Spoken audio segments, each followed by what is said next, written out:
안녕하세요, 지분입니다. 제가 검정고시를 8월 11일 날 봤는데 올백을 맞았잖아요.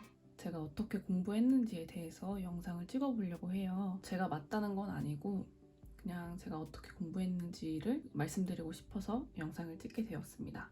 먼저 저는 작년 11월 25일에 자퇴를 했고요. 그리고 12월부터 바로 공부를 시작을 했어요. 12월에서 2월, 3월에서 5월, 6월에서 검정고시 시험까지 이렇게 세 가지로 나눠서 얘기를 해보도록 할게요. 일단 12월부터 2월까지는 어떻게 공부했는지 과목별로 말씀드릴게요. 먼저 자퇴하기 전에 제가 기출문제를 봤었어요. 그래서 이렇게 점수 비교 항상 써놨었는데 자퇴하기 전이죠. 국어 84, 수학 45, 영어 100, 사회 88, 과학 68, 한국사 84, 도덕 84점을 맞았어요. 수학이랑 과학 점수가 굉장히 낮잖아요. 그래서 요거를 중점으로 공부를 했어요. 국어는 제가 수능 생각도 있었어서 EBS 윤혜정 쌤의 나비효과 개념 강의를 들었고요. 이 책으로 강의를 한 번 들었습니다. 국어는 요거 하나가 끝이고요. 그 다음 수학은 중학교 1학년 거부터 고등학교 1학년 거까지 개념을 다시 했어요. 중학교 개념은 개념원리 책으로 했고요. 고1 거는 요걸로 이제 강의를 들었거든요. EBS에 가시면 정승재 선생님께서 요거를 강의하신 게 있어요. 요걸로 한번 개념을 잡았습니다. 여기서 중요한 거는 그 중학교 거 개념을 공부할 때는 그걸 하나하나 세세히 다 푼다는 생각이 아니라 모르는 개념만 알아간다 그런 생각으로 저는 했어요. 그리고 영어는 문법 기초부터 처음부터 다시 했고요. 뭐 그런 거 있잖아요. 명사, 대명사, 동사 이런 것부터 처음부터 다 문법을 다 돌렸고요. 단어를 워드마스터를 좀 외웠어요. 그리고 12월부터 2월까지는 사회도덕은 안 했어요. 왜냐면 항상 학교 다닐 때도 사회도덕 공부는 많이 안 했잖아요. 그래서 똑같이 안 했고요. 한국사는 한국사 능력 검정 시험을 보려고 예정을 하고 있었어서 최태성 선생님의 강의를 들었어요. 유튜브에 보시면 있거든요. 저는 기본 강의를 들었습니다. 과학도 중1 것부터 중3 것까지 개념을 했고 고1 것까지 한 번에 하려고 그랬는데 시험이 8월인데 2월 안에 다 끝내면 어차피 까먹을 것 같아서 중학교 개념만 해놨어요. 이렇게 세 달은 이 정도로 공부를 했고요. 3월부터 5월까지는 제가 알바 대타를 하느라 엄청 바빴어요. 저 혼자만 자퇴생이다 보니까 저만 시간이 여유로운 거예요. 직원이 막 안 나오고 말없이 도망가고 이런 게 많아서 제가 자퇴를 했고 그래서 한 5월부터는 제가 주 6일을 일을 했어요. 주 35시간 일을 하고 있고요. 지금도 그게 계속 이어지고 있어요. 4월 달에 한국사 능력 검정 시험이 있었어요. 거기서 4급을 합격해서 현재 4급을 딴 상태고요. 그 공부를 해서 제가 한국사는 좀 수월하게 공부를 했던 것 같아요. 그리고 6월부터 검정고시 공부를 진지하게 다시 시작을 했는데요. 과목별로 설명을 드릴게요. 국어 먼저 얘기해 드릴게요. 국어는 요 미니 과제 있죠. 이 두 개를 두 바퀴 돌렸고요. 그 다음에 핵심 총정리 책을 바로 넘어갔습니다. 핵심 총정리 책은 이렇게 두 권으로 나눠져 있어요. 1권에는 국어, 영어, 수학, 2권에는 사회, 과학, 한국사, 도덕 이렇게 있어요. 국어는 개념은 한 바퀴만 돌렸고 문학 쪽을 이제 작품이 몇 개 실려 있거든요. 그거를 좀 봤습니다. 수학은 베이직스에 상하를 해서 했고요. 그 다음에 핵심 총정리로 하고 뭐 검정고시 카페 같은 거 가입하시면은 모의고사 같은 거 몇 개 다운받을 수 있거든요. 3개의 모의고사를 했습니다. 이게 막 모든 과목이 있는 게 아니고 어떤 한 분이 만들어 주신 거예요. 수학은 개념보다는 문제 푸는 게 중요한 것 같아요. 영어는 단어를 모르니까 기출에서 모르는 단어들을 다 체크해가지고 정리를 했어요. 뭐 이렇게 해가지고 요거는 이제 문제집에 있던 것들이고요. 여기까지는 제가 체크한 단어들. 기출을 위주로 풀었던 것 같아요. 제가 기출을 2016년 것부터 2021년 1회까지 풀었는데 영어, 한국사는 2014, 2015도 풀었어요. 한국사도 같이 그냥 말씀드릴게요. 이 두 개는 제가 항상 점수를 100점 아니면 96점을 맞아서 따로 개념을 하진 않았고요.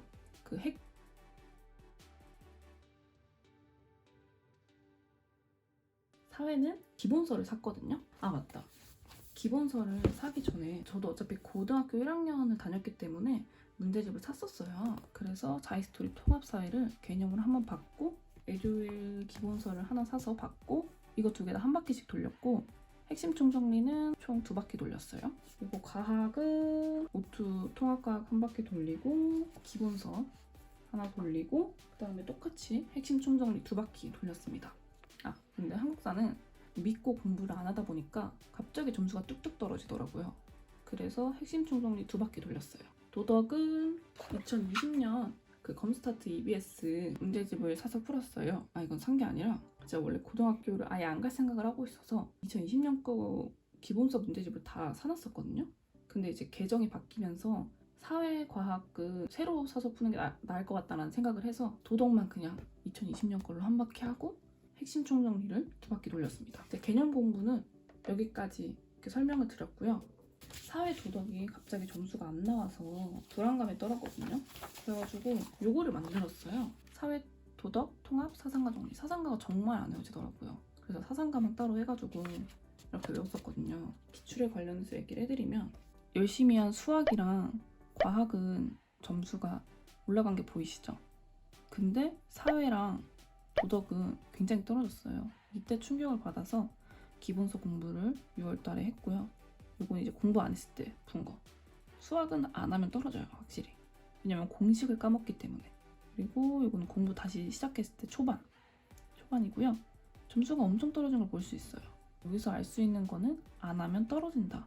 제가 추천드리는 거는 2016년 거는 개정이 좀 많이 달라가지고 2017년 거부터 2021년 5개년 기출을 푸는 걸 추천드리고 그렇게 풀어도 1년에 2개이기 때문에 10개거든요. 그러면은 충분히 괜찮고요. 2016년 거 푸는 거는 딱히 추천은 안 해드려요. 너무 달라가지고. 기출을 풀고 가장 중요한 거는 오답 노트를 쓰는 게 중요한 것 같아요. 오답 노트를 따로 쓰는 게 부담스러울 수 있잖아요. 굳이 오답 노트를 따로 쓰는 게 아니라 조금이라도 해설을 적어놓는 게 좋아요. 해설을 보고 내가 이해할 수 있을 만큼 이렇게 적어놓는 게 좋아요. 내가 왜 틀렸는지를 인지하고 계속 틀리는 문제가 아마 있을 거예요. 그거는 계속 체크하고 그게 가장 중요한 포인트라고 생각해요. 개념을 진짜 뭐 몇 바퀴를 돌려놔도 좀 지루해요. 하다 보면 기출을 풀면서 풀고 몇 개 틀렸네 끝이 아니라 여기서 내가 뭐가 틀렸고 이런 거를 좀 봐줘야 그걸 인지할 수가 있어요. 한 가지 예를 들면 제가 과학에서 굉장히 헷갈렸던 문제가 발산형 경계랑 수렴형 경계였어요. 뭐 해령, 해구, 열곡대 그걸 계속 틀리더라고요. 그래서 이거를 어떻게 외울까 하다가 발에 리을이 있으니까 해령, 열의 리을 이렇게 해서 리을이 들어간 걸로 기억을 하자. 2글자 안에 리을이 있는 거는 발산형 경계고 2글자 안에 리을이 없는 건 수렴형 경계다 라고 생각을 하고 그렇게 외우고 저는 조금 외우기 쉬울 수 있게 뭔가를 만들어내요. 이렇게 외웠는데 이게 문제가 나온 거예요. 쉽게 풀었죠. 그거를 헷갈리지 않고. 틀린 거를 체크하는 게 굉장히 중요해요. 기출문제에서 틀렸던 것들 체크를 해놓은 거예요. 저는 개념을 볼 때 그렇게 더럽게 읽진 않아요. 대충 그냥 눈으로 읽는 편이에요. 모르는 걸 아는 게 굉장히 중요해요. 한번 이렇게 체크한다고 알아지는 게 아니거든요. 또 헷갈려요. 그러니까 헷갈리지 않을 때까지 그걸 이해하려고 노력하는 게 중요해요. 제가 한 공부를 이렇게 설명을 드렸고요. 12월에서 2월에는 제가 평균적으로 대여섯 시간 정도 공부를 했고요, 하루에. 그리고 6월부터는 하루에 평균적으로 2시간에서 4시간 정도? 그러니까 좀 알바 시간이 많은 날에는 한두 시간 하고요. 이제 아예 쉬는 날도 있었거든요. 그때는 한 6시간 정도 하고 팁이랄 거는 사실 전 잘 모르겠어요. 일단 계획을 너무 빡세게 잡아놓으면 그 압박감이 들어오는 경향도 있는데 그렇다고 너무 헐렁하게 잡아놓으면 만약에 1시간 공부할 수 있는 거를 좀 널널하게 하자 해서 2시간 잡아놨어요. 근데 정말 1시간 안에 끝났어요. 그럼 1시간에 놀게 된단 말이죠. 다음 일정이 없으니까. 이제 그 하루가 끝나요. 절대 다시 일어나지 않습니다. 저는 그래요. 저는 그래요. 내년에 시험 보시는 분들 잘 보셨으면 좋겠고요. 검정고시는 난이도가 낮은 편이니까 한두 달이면 충분히 합격 가능하실 거예요. 저는 고득점에 대한 압박감이 많아서 공부를 했던 것 같고 검정고시 다가와서는 거의 안 했어요, 공부를. 시험 3일 전에는 3일 합쳐서 공부를 6시간 했나? 왜냐면 중간에 압박감이 너무 심했거든요. 올백을 맞으려고 했는데 불안한 거예요. 실수하면 하나 틀리면 어떡하지? 이러면서 우울감에 빠지고 직전에 이제 나는 올백은 안 될 것 같다 해서 마음을 내려놨거든요. 그냥 평균 90점만 넘자 이렇게. 그랬더니 마음이 조금 편하더라고요. 그러니까 여러분들도 마음 편히 보고 오시면 될 것 같아요. 이게 도움이 됐을지는 모르겠어요. 조금이라도 도움이 되셨으면 좋겠네요. 가장 중요한 건 기출, 오답 노트. 이 두 개가 가장 중요하다고 말씀드리고 싶어요. 영상 봐주셔서 감사하고요. 구독과 좋아요 부탁드립니다. 앞으로 목소리 나오는 영상을 조금 많이 만들어 보도록 할게요. 오늘은 많이 부족한 점이 많았습니다. 다음 영상에서 만나요.